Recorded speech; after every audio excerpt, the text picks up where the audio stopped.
slide release is ambidextrous on both sides. The safety is ambidextrous on both sides. The Nintendo Zapper Ruger LCP, my Wolverine LCP2. This is a variant of the gun that John Wick used in John Wick 1. He used a P30L, so it's a little bit longer. But you can see the 38 Special along the top, and it looks like it did almost as much damage as the 38 Special, even though the bullet's only about half the size. Shoot her! Yes! For science.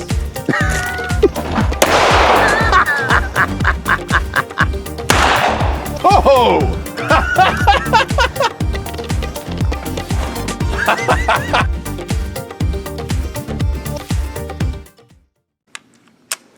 Hey guys, and welcome back to my YouTube channel. We're out here on the gun range today with my friend and pastor Ryan. And Ryan has a 1911 that he's going to share with us today. This is your custom piece, yes? Yeah, so this 1911 is actually kind of special for me because I got it when I was in college. Nice. It's the second gun. So it's like 2 years old. Yes! Yes. No, I bought this. It was the second gun I ever purchased, and I got it because I wanted to do some custom work, and I heard that 1911s were a great place to start.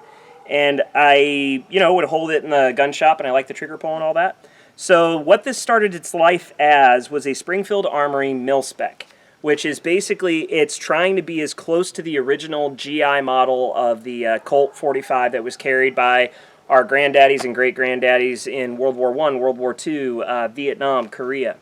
And it is the, bog standard American handgun. 45 ACP, 7 rounds. Usually some of the modern models have 8 rounds. This one had 7. And basically, I just went to town with it. Tom Jane's Punisher was one of my favorite movies at the time. Oh, wow, okay. And he had dual 1911s with certain features that I wanted to replicate. So obviously I added the Punisher hand grips, but I also put a new hammer on it, a skeletonized hammer.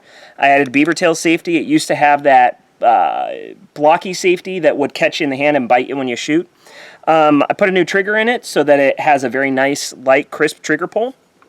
And then I put an extended mag release on this side to make it a little bit easier to drop the slide.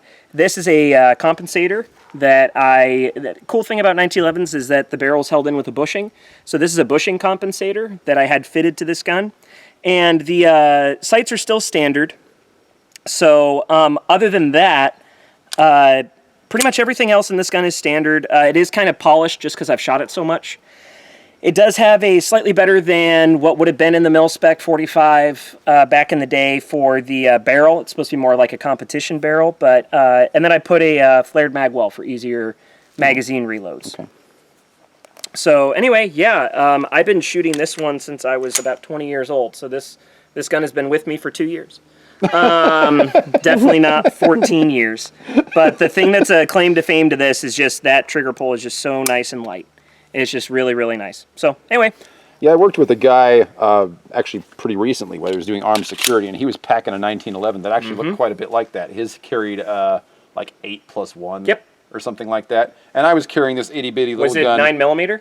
Yeah. Yeah, so those can hold 8 or 9+1. Yeah, and I'm carrying this little sucker that holds like 16 rounds. I'm like, I don't know. What are you doing with that? He's like, I don't need 16 shots because this thing shoots so well. You know, I'm going to be able to hit anything in 2 shots. So who cares how many bullets it can hold? It's like, okay. If you want to trust your life to that. I'm going to go ahead and let Wes shoot this one first, just because it's a 45 round and everything, and I want you to experience it before you see me experiencing it. Okay. So I don't know if I've ever. I don't think I've shot a 45 since I was like 7 years old. Woo! My stepdad, the very first gun I ever fired, was like. It was like a Dirty Harry revolver. The thing was just gigantic. I mean, I was like this big, and it was a 45. Yeah. And I think the only reason he wanted me to shoot it was so that I'd never go near a gun again. That didn't work. No. Didn't pan out. But I don't think I've actually fired a 45 since then. So this should be interesting. One thing about this gun, it weighs a lot. I'm assuming it's all metal construction. Everything but the grips. Yeah. But, yeah, it weighs quite a bit, so I wouldn't want to carry this concealed, even though it is fairly narrow. Quite a bit narrower than a lot of the other double stacks out there, which is one of the reasons that people like 1911s is because they're narrow and easier to carry. And this is a single stack. Yeah. So. It also does have the standard thumb safety, but only on one side. and it's got the extended slide release that you added.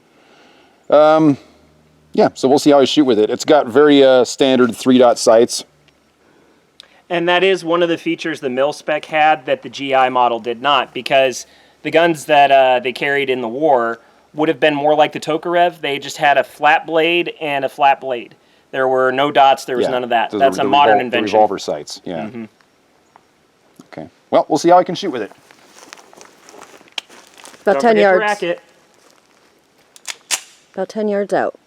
Yeah, the slide, it's not quite as smooth as well, it's smooth, but you got to really put a little bit of oomph into it over the past guns that we've reviewed today. You got to be a strong boy. Holy smokes!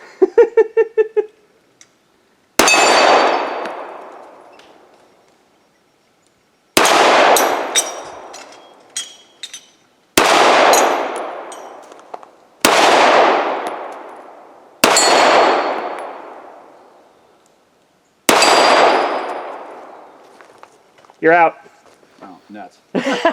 You went 6 for 7. Yeah, I shot pretty well with it.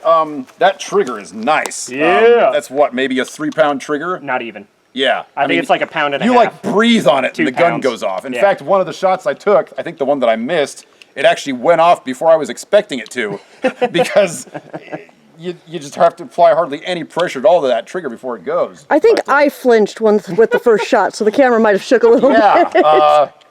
It's not like firing a 357 by any means. No. Nothing close to that. But boy, it's got a lot of oomph. Even with a completely metal frame, it's got some bite to it.